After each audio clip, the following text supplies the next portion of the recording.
Start, I would like to greet everyone a happy New Year. So ngayon guys, nandito tayo sa Motor Trade Santo Tomas dahil magpa-price update tayo ng mga motor nila. Magkano na ba yung motor nila ngayong January 2023? Syempre yung kanyang SRP, down payment at monthly installment. Kaya naman tara, pasok tayo.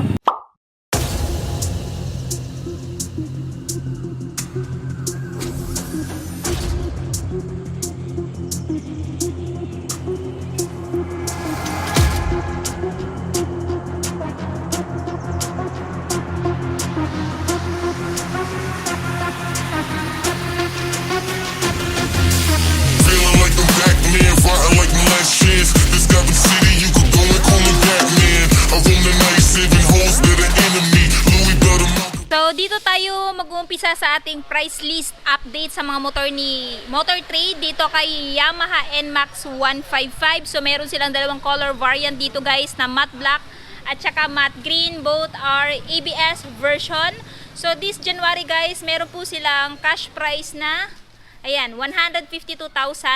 Kung bibili nyo ng cash, down payment is 31,900 at monthly amortization for 3 years na 5,934 at syempre meron din po siyang rebates na 200. So itong motor na to guys is good for long ride, for touring. Kasi nga meron siyang option for touring style at the same time napakalaki ng compartment niya. Meron din siyang front pocket, nakakilis din siya, meron siyang anti-theft alarm at answer back key. And syempre, naka-ABS at saka traction control system na din tong isang ito. So usually yung merong mga ganon is yung mga big bike pero nilagay ni Yamaha dito kay NMAX 155 para nang sa ganon, ma-avail naman din natin, no? Yung mga small displacement. And of course, hindi rin mawawala yung kanyang Yamaha Motorcycle Connect. So kung naghahanap po kayo ng full review nito, check nyo lang po sa aking YouTube channel. Ayan, na-review ko na po itong dalawang to. Next is yung kapatid ni NMAX na si Yamaha Gravis 125. Meron silang available dito na kulay na dalawa, matte red at saka matte black.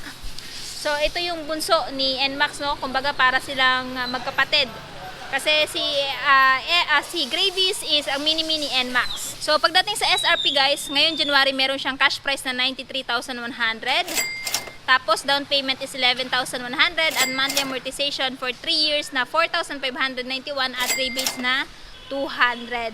So itong motor na to guys is again napakaganda din ng motor na to kasi may malaki siyang under seat storage, meron din siyang built-in charging port at saka yung kanyang fuel tank guys is nasa front na, so hindi ka na mangangamba na bababa ka pa sa motor mo pag magpapagasolina sa motor na to. At syempre yung hatid niya guys is comfort kasi napaka-generous na din na kanyang seat cushion. So sa mga naghahanga dyan ng motor na pang araw-araw or pang negosyo, I highly recommend this motorcycle for you guys kasi meron na din siyang footboard. So ayan, siya po ay naka standard version, wala pa po siyang ABS. So kung gusto nyo pa mapanood yung full review nito, check nyo lang po sa aking YouTube channel. And syempre kung gusto nyo naman ng scooter na pwede pang rough road, meron silang available dito na si Suzuki Crossover 125 FI na din to guys. So napakatipid na din ito sa gasolina. Meron silang color available dito na color para siyang blue at saka matte black. So this January, siya po ay may price na 81,200. Down payment is 5,900 at monthly amortization for 3 years na 4,018 at rebates na 500. So si Suzuki Crossover guys is na-review ko na din. Itong motor na to guys is pwede sa dalawang road condition, sa on-roads and off-road o sa mga rough roads. So advantage din siya guys sa mga off-roads. So ayan guys, pwede siya pang araw-araw, pang negosyo. Pwede din to sa mga estudyante kasi napakadali lang din itong i-maneuver. So pagdating sa dashboard guys, naka fully digital na siya. So ayan, napaka-astig na din ang itsura niya.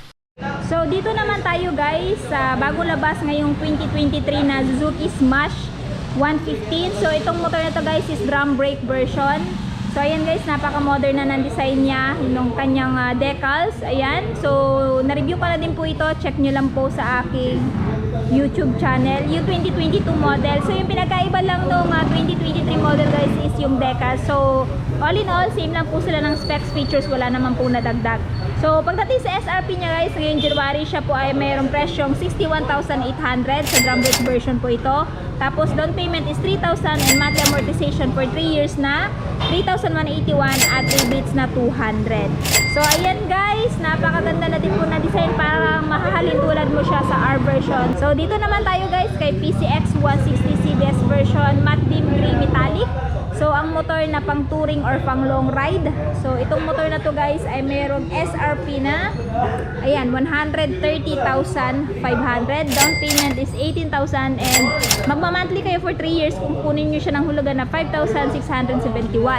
So, itong motor na to guys is napaka-astig, no? Napaka-elegant and of course, napaka-compact niya na kung itong gagamitin nyo for long ride, no? For touring or lalong-lalo na kung magpipilipin loop kayo. So, CBS version po ito guys, combi brake, wala pa siya nung Honda Selectable Torque Control. Ayan. Next is, meron din silang available na Suzuki Raider, no? Crossover. So, meron silang color combination na white and red. So, this 2023 January, meron siyang SRP na 68,200. Down payment is 4,900 at monthly amortization for 3 years na 3,396 at rebates na 200. So, ayan guys, itong motor na to guys is advantage sa mga rough road, no? Pero pwede din po ito pang off-road. So, dito naman tayo guys sa underbone type na motorcycle ni Suzuki. Walang iba kundi ang the king of underbone, si Suzuki Raider 150 Carb. So, sa motor trade guys, meron siyang SRP na 102,400.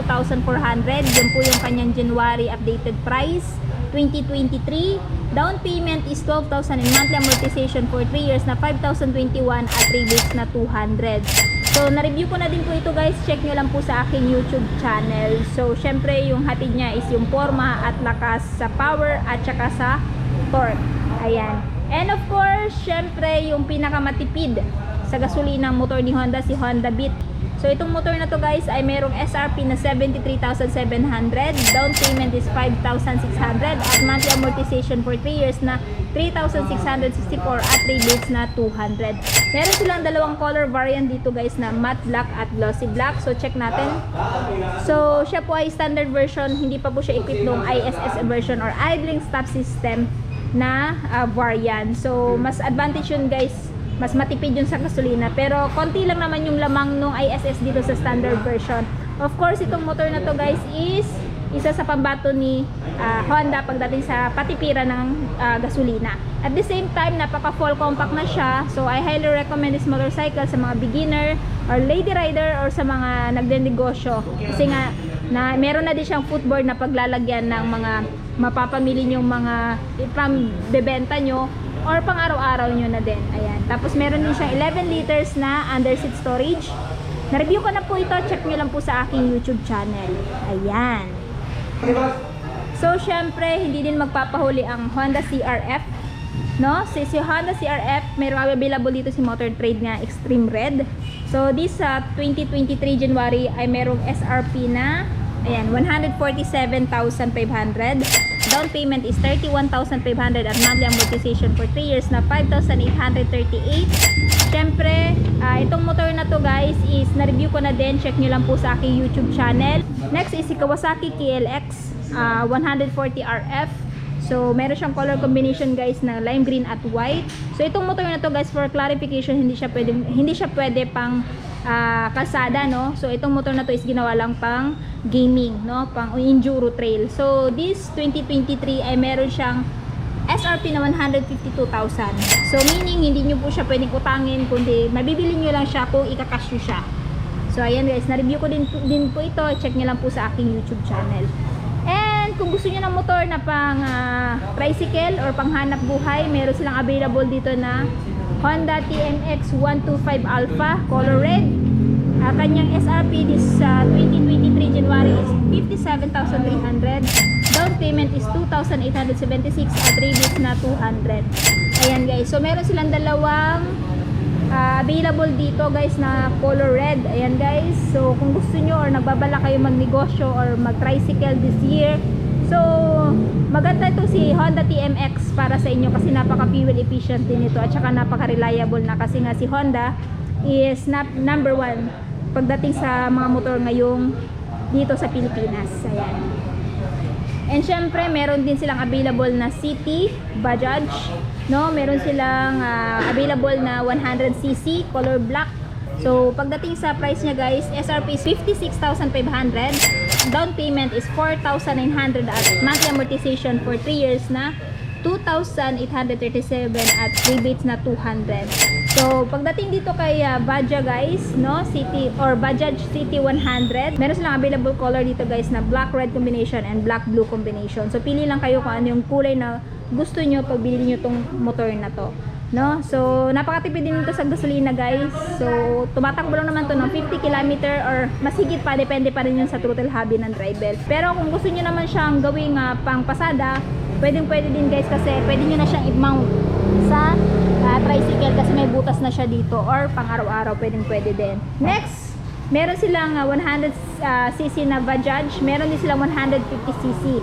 So, meron silang available color dito guys na red.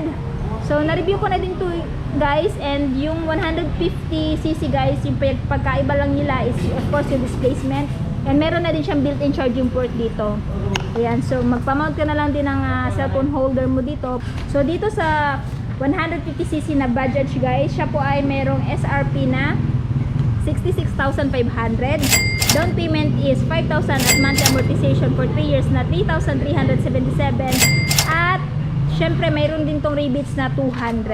Ayan guys. So, isa lang yung color na available pagdating kay Bajaj 150. And of course, sa mga mahilig dyan sa Kawasaki, meron silang available dito na Kawasaki Barako 175. So, SRP this January 2023 is 91,000. Down payment is 11,100. At monthly for 3 years na 4,548. So, bago ko lang ito na-review nung December guys, check nyo lang po sa aking YouTube channel. So, dito naman tayo guys kay Suzuki Avinis. So, ito yung pinakabagong labas nila noong 2022. So, meron siyang color combination guys na matte black at glossy black. So, si Suzuki Avinis guys is mahalin tulad mo doon kay Suzuki Bergman, no? Yung pinakaiba lang talaga nila guys is yung front. Though the rest is same lang po talaga sila maging fuel tank capacity at ng kanyang under seat storage. Ayan. Then, at the same time guys, yung pinakaiba lang ni Avinis doon kay Bergman is yung fuel tank niya guys is nandito. No? So, pagdating sa presyo niya guys, this 2023 dito kay Motor Trade, meron siyang cash price na 79,900. Down payment is 6,000 at monthly amortization for 3 years na 4,018 pesos. So, itong motor na to guys is napaka-friendly sa mga beginner at lalong-lalo na sa mga naghahanap ng motor na pang daily use or pang negosyo kasi aside sa kanyang napaka-astig na forma, napaka-full compact na din ng motor na to at may malawak din siyang footboard na kung saan pwede nyo mapaglalagyan ng pinamalengke nyo or yung pinag-groceryhan ninyo. And syempre, meron din siyang malaking under seat storage, no? Ayan, kung gusto nyo mapanood yung aking full review nito guys, i-check nyo lang sa aking YouTube channel. Search nyo lang Suzuki Avinis 125 Langga Gale. Ayan. So, dito naman tayo guys kay Honda XRM Motard. So, meron siyang color combination na red at saka black. So, itong motor na to guys, this January 2023 ay may presyong 78,500. Yun po yung SRP. Down payment is 6,000 at monthly for 3 years na 3,951. So, itong motor na to guys is inspired kay Honda CRF 150L. Magkahalintulad na din po sila ng itsura, tsaka naka-fully digital na din yung kanyang instrument panel. Kung gusto nyo mapanood yung full review ko nito, check nyo lang po sa aking mga videos.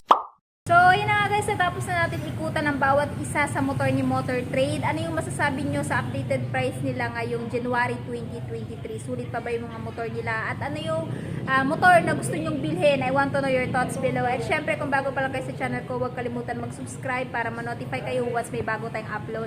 And also, please support my new Facebook page, Langga Gale. So, yung Langga Gale Motovlog na Facebook page, guys, huwag na kayong mag-follow doon kasi na-hack na yon. So, ayan, kaya gumawa tayo ng bagong Facebook page. And also, please follow my TikTok account and Instagram account, Langga Gale. So, ayun guys, hanggang dito na muna tayo. Ride safe and peace out.